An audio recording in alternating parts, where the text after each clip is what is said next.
Hello all, Kumaravel, Project Engineer, Mega Foundation.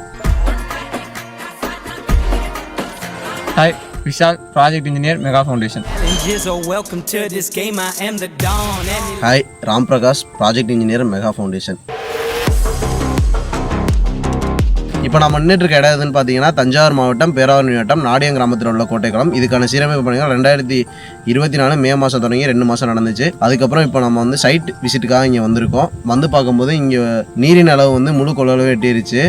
Overflow வழியாக தண்ணி வந்து வழிஞ்சு வேறு குளங்களுக்கு போயிட்டுருக்கு.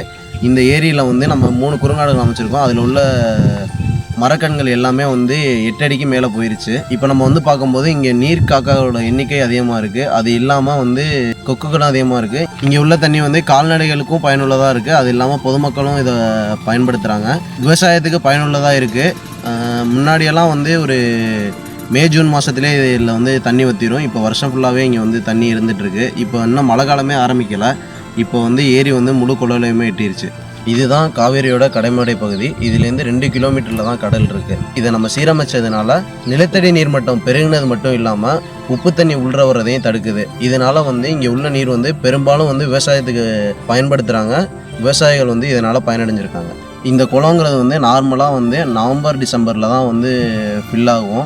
மழைக்காலத்தில் தான் இது வந்து தண்ணி வந்து முழு கொள்ளலையுமே எட்டும். ஆனால் நம்ம சீரமைச்சதுனால காவேரியிலேருந்து வர்ற தண்ணியை கரெக்டான டயத்தில் இதில் கொண்டாந்து நம்ம ஃபில் பண்ணிட்டோம். இன்னும் மழைக்காலமே ஆரம்பிக்கலை. இப்போ வந்து நம்ம செப்டம்பர் மாதம் தான் நடந்துகிட்ருக்கு. இப்போவே இந்த குளத்தோட முழு கொள்ளளவும் வெட்டி தண்ணி வந்து ஓவர்ஃப்ளோ வழியாக வந்து அடுத்த குளத்தை ரெப்புறத்துக்கு போயிட்டுருக்கு. இது மாதிரி நம்ம பண்ணோன்னா காவேரியிலேருந்து வர்ற தண்ணியை பயனுள்ளதாக மாற்றிக்கலாம். நன்றி. நீரின்றி அமையாத உலகு, நீர்நிலைகள் இன்றி அமையாத நீர்.